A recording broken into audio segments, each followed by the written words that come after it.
పరిశ్రమల పరిస్థితులు మంచిగున్నంతసేపు బానే ఉంటది. భుజాల మీద చేతులేసుకొని మరి మాట్లాడుకుంటారు. ఇక అందరి ముంగట మెచ్చుకుంటారు. ముఖ్యంగా ప్రజల ముంగట ఇక డార్లింగ్ అని ముద్దుగా పిలుచుకుంటారు. కానీ ఎప్పుడైతే పరిస్థితులు తేడా కొట్టినవు ఇక ఆడనే అతలాకుతలం అవుతుంది.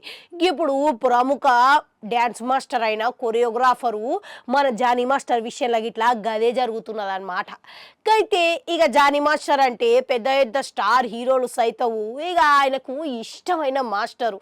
ఇక వాళ్ళు ఎన్నో సందర్భాలల్లో ఈయనను పోయిన సందర్భాలు ఇట్లా ఉన్నాయి. ఇక ముఖ్యంగా ఈయన అంటే ఒక సదరు పెద్ద హీరోకి మంచిగా సఖ్యత అనే ఉన్నది.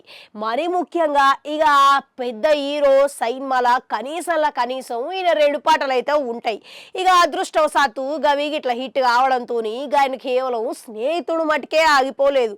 ఇక ఆయన ఒక రకంగా సెంటిమెంట్ అయిపోయాడు అని చెప్పుకోవాలి. ఇప్పుడు ఎట్టకేలకు ఇక ఆ పెద్ద హీరోనే జానీ మాస్టర్కి దెబ్బేసిండంట, వ్యతిరేకంగా మారిండంట. మళ్ళీ ఈ విషయం స్వయంగా నిన్న లైంగిక వేధింపుల పరిష్కారం మన ప్రెస్ మీటు పెట్టిరి. ఇక దాంట్లో భాగంగానే ఝాన్సీ ఫిలిం ఛాంబర్లకు వెళ్ళి వెల్లడించింది. ఇక ఓ సదరు పెద్ద హీరో బాధితురాలికి మద్దతు తెలిపేటందుకు మేనేజర్ని పంపించిండంట. ఇక వీలైతే కొరియోగ్రాఫర్ లెక్క గిట్లా అవకాశం ఇస్తామని చెప్పి హామీ ఇచ్చిండంట. ఇక చూసిరా మళ్ళా గిట్లా ఉంటుంది పరిస్థితి. ఒకటే కాకుండా మళ్ళీ ఇప్పుడు జానీ మాస్టర్ సంగతి అంటే ఇక ఆయన పవన్ కళ్యాణ్కి ఆప్తుడు, పవన్ కళ్యాణ్కి చెందిన వ్యక్తి, జనసేన పార్టీల సభ్యుడు. అయితే ఇక ఆ పార్టీకి ఆ పార్టీల కొన్ని నాయకులతోని కొన్ని ఇబ్బందికరమైన పరిస్థితులు ఎదుర్కొన్నాడు గా సదర్ హీరో. మళ్ళీ ఇప్పుడు గస్ వంటి సమయంలో జానీ మాస్టర్ గురించి తెర మీదకి వచ్చేసరికి ఇంకేముంటుంది, దొరికిందే ఛాన్స్ అనుకొని ఇక బాధితురాలికి మద్దతు తెలుపుకుంటా రివర్స్ అయిండు అనే మాట అయితే వినబడుతున్నది. మళ్ళీ ప్రచారం అయితే నడుస్తున్నది. ఇంకైతే నిజానికి జానీ మాస్టరు పవన్కు పవన్కి సంబంధించినంత వరకు పవన్కి చాలా దగ్గరైన మనిషి అనేది మన అందరికీ తెలిసిందే.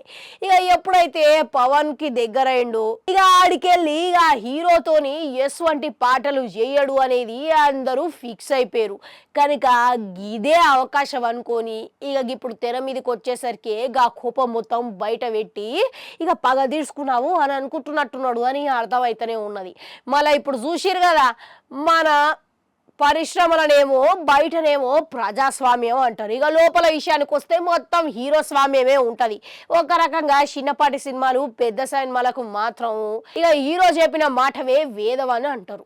మళ్ళీ ఈ రకంగా చూసుకుంటే ఒకవేళ సదర్ హీరో అనేటోడు మన మాస్టర్ మీద కన్నేసిండే అనుకోండి, ప్రత్యేకమైన దృష్టి పెట్టిండు, ఇక జానీ మాస్టర్ మన పరిశ్రమకి దూరం అయినట్టే అని అంతర్గతంగా చర్చలు నడుస్తున్నాయంట. ఇక ఇంతకీ ఆ హీరో ఎవరంటారు? ఇక మీ గిట్లా ఎంతో కొంత అంచనాలకైతే టాకే ఉంటుంది. ఇక ఎవరనేది కామెంట్లలో కామెంట్ పెట్టుర్రి. అట్లనే గంటుంటే అది కూడా నొక్కరి మళ్ళొస్తా.